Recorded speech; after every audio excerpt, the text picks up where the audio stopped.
अगर सफल लोगों की बात की जाए न तो रतन टाटा वो नाम जो किसी परिचय का मोहताज नहीं है। रतन टाटा का जन्म 28 दिसंबर 1937 को बॉम्बे, भारत में हुआ था। वह नवल टाटा के इकलौते बेटे थे जिन्हें टाटा समूह के संस्थापक सर रतन टाटा के परिवार में गोद लिया गया था। रतन टाटा जब सिर्फ 7 साल के थे तब उनके माता पिता अलग हो गए थे और उनका पालन पोषण उनकी दादी लेडी नवाजबाई टाटा ने किया। रतन टाटा ने मुंबई के कैंपियन स्कूल में पढ़ाई की और बाद में कैथेड्रल और जॉन कॉनन स्कूल गए। उसके बाद वे संयुक्त राज्य अमेरिका में कॉर्नेल विश्वविद्यालय में अध्ययन करने गए, जहां उन्होंने वास्तुकला और संरचनात्मक इंजीनियरिंग में डिग्री हासिल की। उन्होंने हार्वर्ड बिजनेस स्कूल में उन्नत प्रबंधन कार्यक्रम भी पूरा किया। अपनी शिक्षा पूरी करने के बाद रतन टाटा भारत लौट आए और 1962 में टाटा समूह के साथ अपना करियर शुरू किया। उन्होंने शुरुआत में टाटा स्टील में काम किया, जिसे तब Tata iron and steel company TISCO के नाम से जाना जाता था। उन्हें दुकान के फर्श पर काम करने के लिए नियुक्त किया गया था और उनका पहला काम चूना पत्थर शॉवल करना था। 1971 में उन्हें national radio and electronics company limited NELCO का प्रभारी निदेशक नियुक्त किया गया।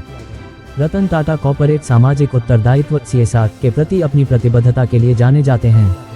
उनके नेतृत्व में टाटा समूह ने भारत में लोगों के जीवन को बेहतर बनाने के लिए कई पहलें शुरू की।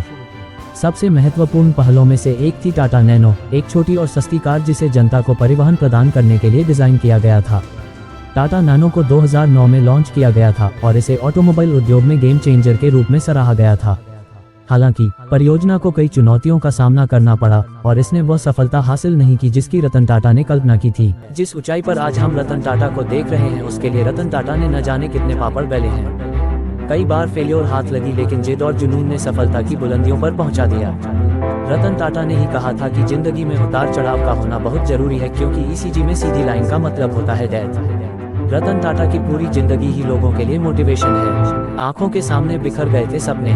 वैसे तो टाटा कंपनी वर्षों से गाड़ियां बना रही थी, लेकिन 1998 में रतन टाटा ने कार लॉन्च करने का सपना देखा। ये रतन टाटा का ड्रीम प्रोजेक्ट था। रतन टाटा ने पूरी तरह देश में बने इंडिका कार लॉन्च की, लेकिन 1 साल के अंदर ही ये फ्लॉप हो गई। रतन टाटा का सपना उनकी आंखों के सामने बिखर रहा था। इन्वेस्टर्स को बहुत नुकसान हुआ। उन्हें कुछ लोगों ने सुझाव दिए कि कार कंपनी बेच दें। उन्हें ये सुझाव ठीक लगा और वे कार कंपनी बेचने का प्रस्ताव लेकर फोर्ड कंपनी के पास गए। वो कहते हैं ना कि जब कुछ बड़ा होना होता है तो उससे पहले बुरे वक्त का एक दौर चलता है।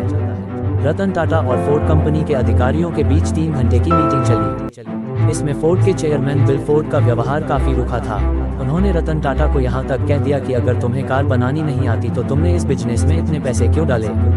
ये कंपनी खरीद कर हम तुम पर बहुत बड़ा एहसान कर रहे हैं। इस तरह के व्यवहार से रतन टाटा को बहुत बड़ा झटका लगा।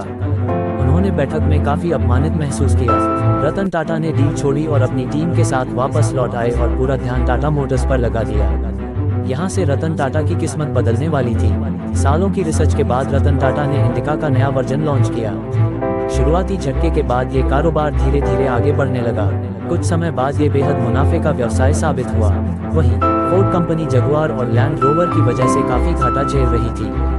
2008 आते आते कंपनी दिवालिया होने के कगार पर आ गई। टाटा ने दोनों को खरीदने का प्रस्ताव रखा, जिसे बिल फोर्ड ने स्वीकार कर लिया।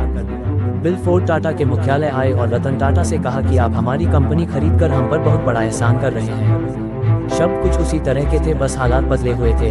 रतन टाटा ने कहा है, मैं फैसले पहले लेता हूँ, उसे बाद में सही साबित करता हूँ। ऐसा उन्होंने कर दिखाया। रतन टाटा की तरह अगर आपने भी जिद पाला और ऐसा ही जुनून आपके सिर पर सवार रहा तो यकीन मानिए वो दिन दूर नहीं जब आप भी सफलता की बुलंदियों पर होंगे।